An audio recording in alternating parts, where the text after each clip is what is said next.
Hello everyone, welcome back to the studio. This week I have been busy working on this artwork for Prime Video's Lord of the Rings of Power release. It is already out on Prime Video. I freaking love it, but this is just an artwork to celebrate the release. I am so excited because I'm a big Lord of the Rings fan. I love the franchise. I freaking love Middle-earth. I used to, I'll try and find them, but there might be some photos on my Tumblr of when I was making artwork and watching Lord of the Rings.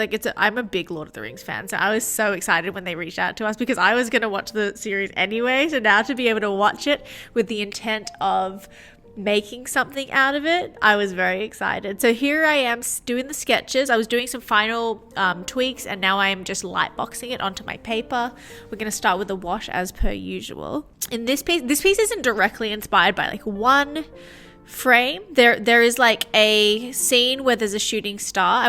I will not give any spoilers for those who haven't seen it, but yet but there's a scene where there's like this shooting star and a lot of the characters are looking up. So I'm painting Galadriel and Elrond.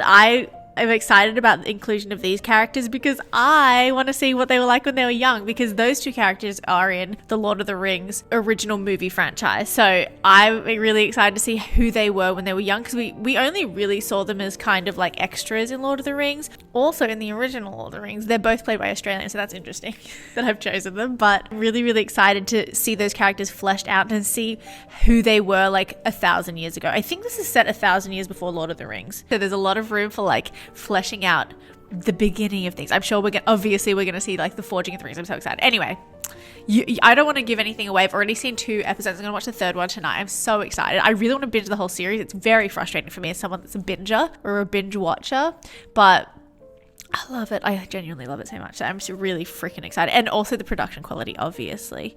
It's crazy. It's like a movie every time. So I am just doing some detailing of Galadriel's armor here. I've never painted armor before. I used a couple of stills that I found on Google, as well as like some of the stills that when I was watching the series, just to like figure out what her armor looked like. It may not be like super accurate, but I've simplified it as per my style. I kind of wanted this to be like a Furry-littlepeach world meets Middle-earth. See, I'm drawing in some flowers. Got to make it a little bit lively. Don't want it to all be too much about war or tragedy that often strikes Middle-earth. Originally I was going to do this without mountains, and I was like, no, the mountains have to be there because the landscape is such a beautiful and stunning part of like all of the Lord of the Rings. I had a lot of fun trying to like simplify the characters and kind of make them look a little like them, hopefully, but still look like they exist in my little universe. I'm currently, after this project, prepping for Peachtober. The next few videos is going to be Peachtober focused. So if you don't like Peachtober, please check out, because I don't want to upset you, but that is the case. I think I'm going to do like a little hot tips video for like completing like October challenges and how I like tackle them and stuff like that. We've moved into our new place. There'll be a moving vlog at some point. I'm not sure when, because like we're kind of like not rushing into buying stuff. So if there is a moving vlog, it's not going to be like the completed place. It's going to be like what it looks like for now. But I'm really, really excited to show you guys, and we're so stoked. I was worried like that because the settlement was so long and it took like 3 months just because they wanted to stay and like move out slowly and stuff. So we were like fine with that. I was really worried during that time. I'm like, what if it's not like what we saw or remember, and what if we don't like it by the time we move in? But we love it so much. It's so cozy. We want to get a dining table and we want to get a coffee table, but we're happy to like wait for the right piece. So if you guys have any like homeware suggestions, like whether it be like little homewares like napkins or candles or I'm thinking fun stuff here, you know what I mean? Basically, as per usual, I want my whole life to be statement pieces. But if you know any homeware companies or furniture companies, especially furniture companies that like are in Sydney or shipped to Australia, please let me know in the comments. I would love to have a little browse. I have my Pinterest board for the apartment. I'm just like going through that. I've never really been a big Pinterest user, but since like moving studios and moving apartments, it's been like really, really helpful, especially as someone that's like really, really bad at imagining things in interiors, and really like I don't know what it is about me, but 3D space interiors, I'm terrible. Obviously I know how to buy trinkets, but I don't really understand how to lay out a space. I don't understand anything. I bought this feng shui book from there's this TikToker, and he's like, basically he ends all the videos with like, now you know. Do you know who I'm talking about? I don't remember his name, but he sounds like he may be Singaporean or Malaysian, but he's like, he does these videos where people are like talking about their bedroom makeovers and stuff, and then he builds a little like floor plan and like 3D prints little furniture, and he's like, here's how you should lay it out for the best feng shui. And I'm like, also like feng shui, but also like it is a much better use of space. So I'm like, I bought that book. My heart's in the right place, but I haven't read it. I'm hoping that maybe I can like post something and he can just be like, this is what you should do. But I don't know, on TikTok, we'll see. But I have to read that. I don't know. Tonga is settling in. We weren't really worried because he has been pretty good coming to the studio and moving into like our other apartment. He was really happy. This move is a little different. I don't know if it's just like the routine or the fact that it's a little bit cooler inside. It's not like he is stressed. He seems fine, but I'm personally worried, like, what if he's not as happy in this place as he was in the last place? Because the last place had like lots and lots of sun in the living space.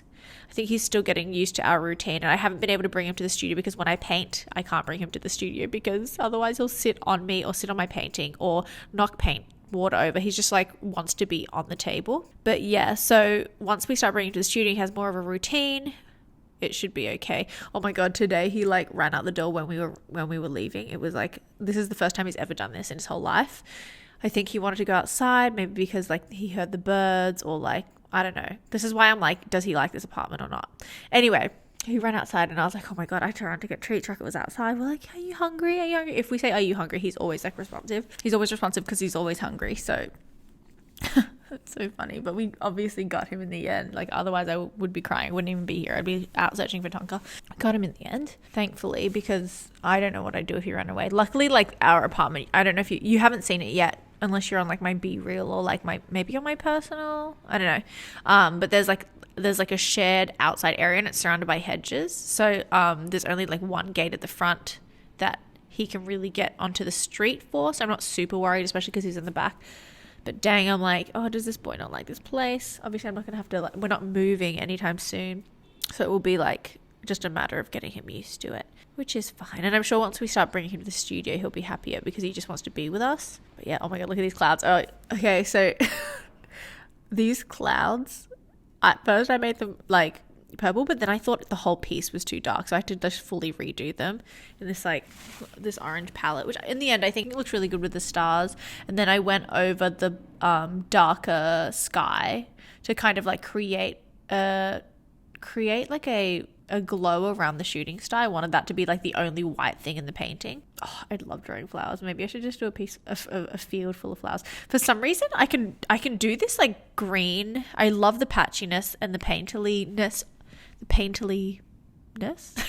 of like the greens and of the grasses that I do, but I can't really achieve that with other colors. I don't know why. Does anyone know why that is? I don't know.